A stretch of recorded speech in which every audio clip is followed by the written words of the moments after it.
Krishna mummy, કેમ છો? Mummy, તમારા સાથે એક વાત કરવી હતી એટલે ફોન કર્યો છે. વાત થઈ શકે એમ છે? મમ્મી, એક વાત કહું. હવે છે ને, અહીંયા બધું બહુ અઘરું લાગવા લાગ્યું છે. મમ્મી, વાત એવી નથી, પણ હું તમને કઈ રીતે સમજાવું કે શું થાય છે? મમ્મી, મારા પતિ કે મારા સાસુ સસરાનો મને કોઈ વાંધો નથી. મારા નણંદ, એમને ખબર નહીં મારાથી શું વાંધો છે. 24 કલાક મને મેણા બોલ્યા કરે છે, સંભળાવ્યા જ રાખે છે મને, જાણે હું છે ને બોજ હોય. મમ્મી, કેવી વાત કરો છો કે મને સમજવામાં ફેર થતો હોય એટલે? હું નાની થોડી છું. મને કોઈ માણસ બોલે તો ખબર ન પડે કે શું કહેવા માંગે છે. હું બધું સમજુ છું, પણ હવે મને અહીંયા નથી ગમતું. બસ હું વિચારું છું કે થોડા દિવસ ત્યાં આવી જાઉં, અને પછી કદાચ જો મારું મન નહીં થાય તો ત્યાં જ રહીશ. મમ્મી, સમજતા કેમ નથી? મારા નણંદને મારી સાથે નથી બનતું, એમને હું નથી ગમતી આ ઘરમાં, અને તમે પણ આવી સમજાવવાની જ વાતો કરી રહ્યા છો. તમને શું લાગે છે તમારી દીકરી એડજસ્ટમેન્ટ નહીં કરી શકતી હોય? મારે કઈ નથી સાંભળ. મને ખબર જ હતી કે તમને ફોન કરીશ તો તમે પણ આવી જ સલાહ આપશો મને. એ તમારું પણ મોટું જાળવે એવી નથી, અને ખોટા સંબંધો બગડી જશે વધારે પડતા.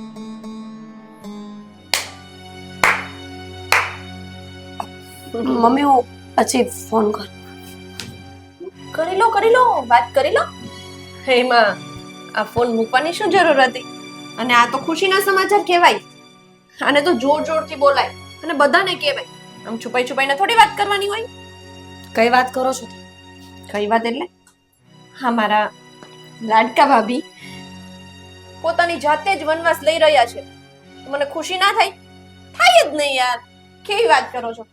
By the way, thank you. હા યાર, આ તમે અમે લોકોએ કહ્યું ને એના પહેલા જ જતા રહો છો, એટલે આ ઘરમાં તો ઝાડ જશે ને જગ્યા થશે. બેનબા, વધારે ખુશ થવાની જરૂર નથી. આજે મારો સમય છે, કાલે બની શકે તમારો પણ આવે. કોઈ વ્યક્તિને આટલું પણ હેરાન ન કરવું જોઈએ કે એના દિલથી બદદુઆઓ નીકળી જાય.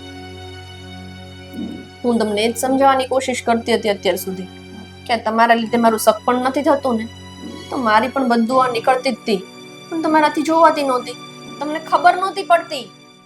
પણ કઈ નહીં, ચલો, પેલું નથી કહેતા દેર આયે દુરસ્ત આયે, એની જેમ તમને મોડી બુદ્ધિ આવી, પણ આવી તો ખરી કે મારે આ ઘરમાં ના રહેવું જોઈએ, મારે તો જતું રહેવું જોઈએ, એટલે આ ઘરમાં બધા શાંતિથી રહે. હા, એકદમ સાચી વાત છે તમે. હવે આ ઘરના લોકોને શાંતિ ત્યારે જ મળશે જ્યારે હું આ ઘરમાંથી જઈશ. પણ એક વાત પૂછું બેન, હું જઈશ પછી નક્કી છે ને કે તમારું સક પણ થઈ જ જશે? મારો મતલબ ગેરંટી વાળી વાત હશે ને? જો ભાભી, મારું સક પણ થાય ન થાય એનું ટેન્શન તમારે લેવાની બિલકુલ જરૂર નથી, બરાબર? મારું સક પણ તો થઈ જશે. અને આ તમારા લીધે આપણા ઘરમાં જે થઈ રહ્યું છે ને એ નહીં થાય એની ગેરંટી છે. કારણ કે આટલી ઉંમરમાં કોઈ દિવસ છે ને મારા પપ્પા મારી સામે જોરથી બોલ્યા પણ નથી. અને આજે તમારા લીધે મારા પપ્પાએ મારા પર હાથ ઉપાડ્યો છે. તો તમને શું લાગે છે હું નાનપણથી આવા મેણા ખાઈને મોટી થઈ છું? નહીં, મને પણ મારા ઘરમાં કોઈ આવા શબ્દો નથી કીધા. પણ સમય સમયને માન છે બેન. આજે તમારો, કાલે મારો. સાચી વાત છે. જેમ વિચારો એમ વિચારો, પણ અત્યારે છે ને બેગ પેક કરવાનો ટાઈમ છે. જલ્દી જલ્દી બેગ પેક કરશો તો જલ્દી જલ્દી જશો ને, હા ને? એટલે મારે તમને વધારે ડિસ્ટર્બ નથી કરવા. તમે બેગ પેક કરી દો અને બને ને એટલે જલ્દી અહીંયાથી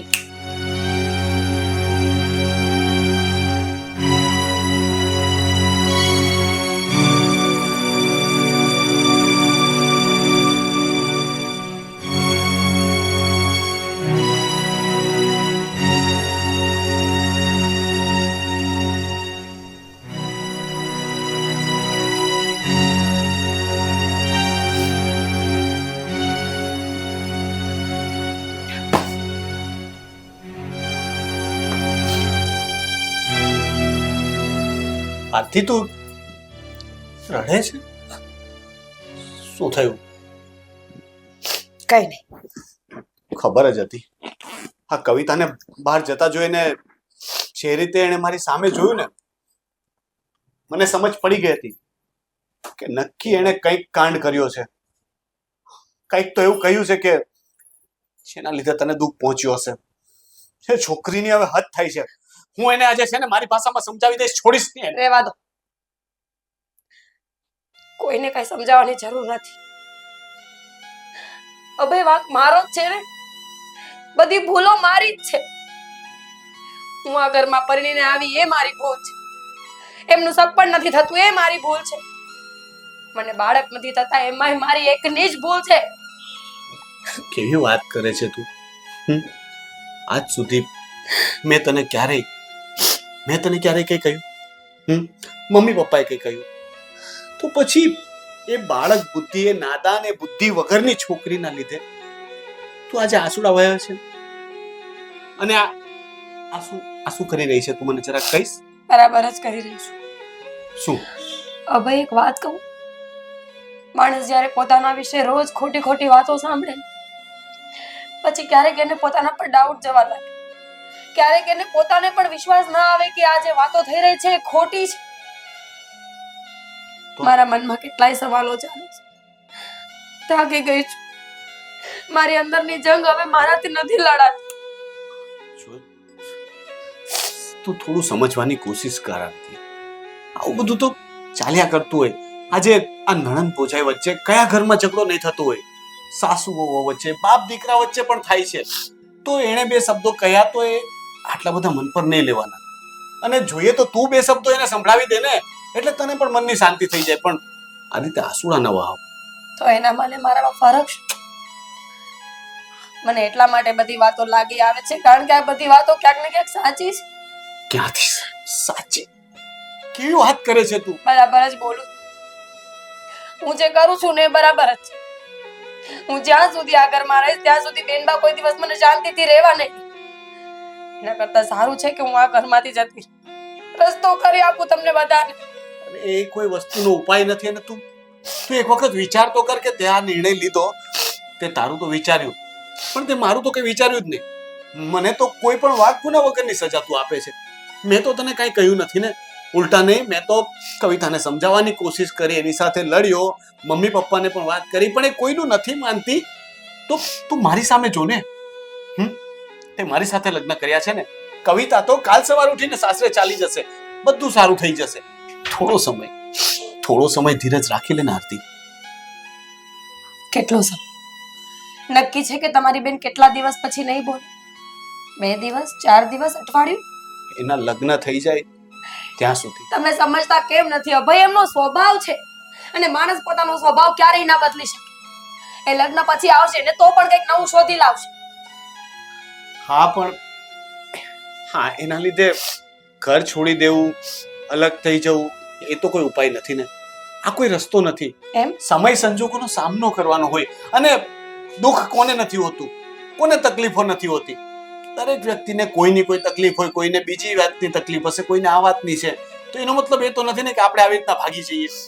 સમસ્યાઓથી ભાગવાનું નથી, એનું સમાધાન કરવાનું છે. અને હું છું ને, મમ્મી પપ્પા છે ને તારી સાથે, અમે બધા તારી સાથે ઊભા છીએ. 100 વાતની એક વાત છે અભય. તમારે જે કેવું હોય એ કહો. હવે હું નહીં માનું. અરે આરતી,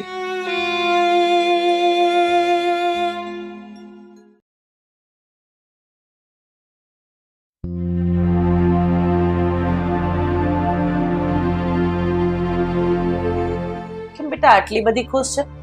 શું કોઈ છોકરાની હા આવી ગઈ કે પછી શું થયું? એનાથી પણ મોટા સમાચાર છે. તમને લોકોને નથી ખબર? શું? ભાભી આ ઘર છોડીને જાય છે. શું વાત કરે છે તું આ? હા તો એમણે જ મને કહ્યું કે હવે મારે આ ઘરમાં નથી રહેવું, મારાથી આ બધું સહન નથી થતું. મેં કીધું તો જાઓ, તમને કોણ રોકે છે? હવે શાંતિ થશે આ ઘરમાં.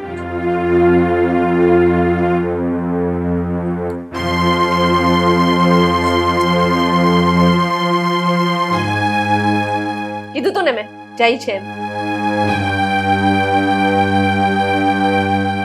તો આજે ફાઇનલી એ દિવસ આવી જ ગયો કે ભાભી આ ઘરમાંથી જાય છે. પણ આ શું? આ મારી બેગ છે. કેમ મારી બેગ લઈને જાવ છો? કઈ નહીં, લઈ જાઓ. હું એમ સમજીશ કે એક ભિખારણ આવી હતી અને મેં મારી બેગ આપી દીધી. લઈ જાઓ, જતા હોય તો બેગ પણ લઈને જાઓ. સાચી વાત છે બેટા. આ બેગ કોની છે? બેનબા, આની અંદર કપડાં પણ બેનબાના જ છે ને? હા, એટલે આ ઘર છોડીને આરતી બહુ નથી જતા.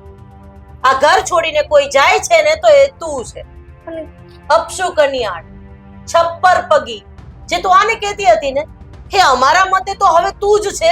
એટલે તું આ લઈને નીકળી જા. મમ્મી તમે આ શું બોલો છો?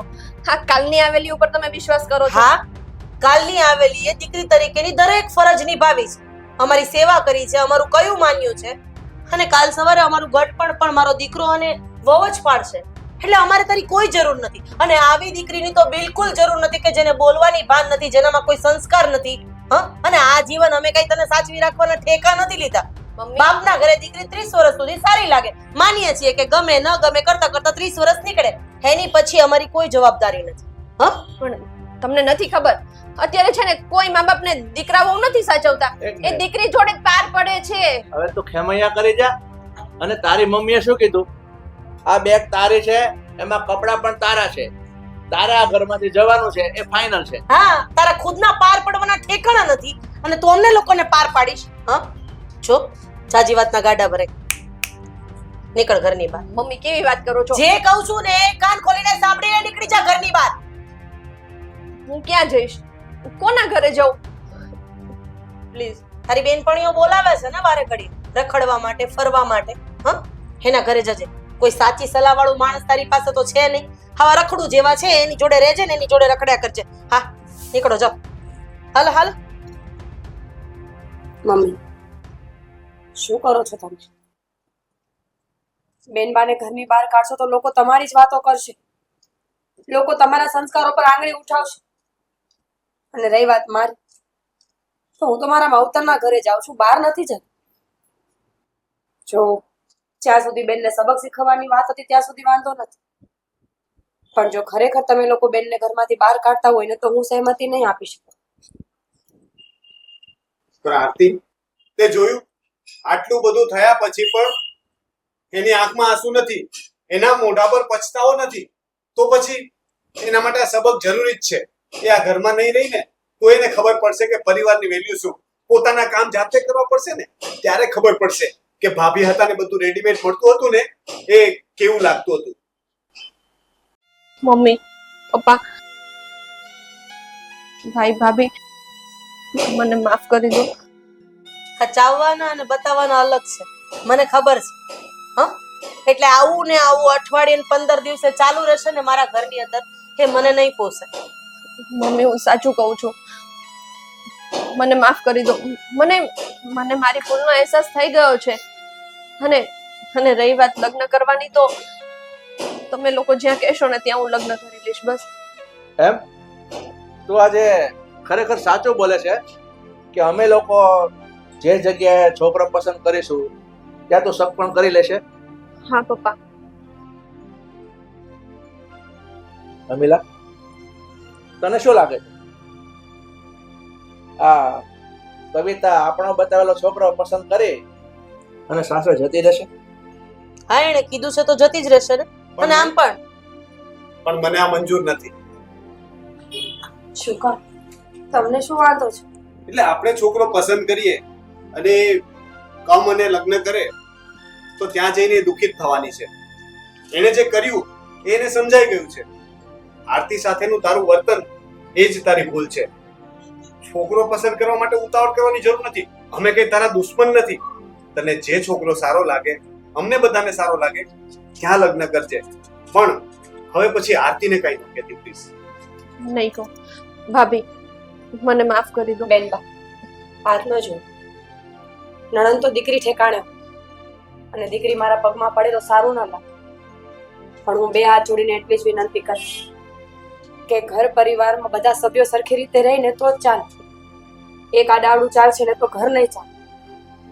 અને મહેરબાની હવે મને વાંજ્યા મેળો ન માર. મારી ભૂલ થઈ ગઈ. હું નાદાન સમજીને જવા દો. બીજી વાર આવું ક્યારેય નહીં કરું. બીજી વાર અમે તને મોકોય નહીં આપીએ. હું જવાનું નહીં કહું, હું બાવડું ઝાલીને ધક્કો મારીને ઘરની બહાર કાઢી મૂકીશ. ઠીક છે, તો આજે છે ને તારામાં સુધાર આવી ગયો હોય ને, તો આજે આખા દિવસની રસોઈ તારે બનાવવાની છે. બનાવીશ ને? પપ્પા અરે વાંધો નહીં. અચાનક એને નથી આવડતી. હેલ્પ એ કરી શીખી જશે, કારણ કે જરૂર પડશે ને સાસરિયામાં. બરોબર ને? શીખી જઈશ ને? હા, આ તો જા. ભાભી શીખવાડશે ને? હા, શીખવાડશે જ ને. માં ગણીશ તો. હા, ચલો. હાશ, આઈડિયા કામ કરી ગયો ખરા. તો પછી આઈડિયા કોનો હતો?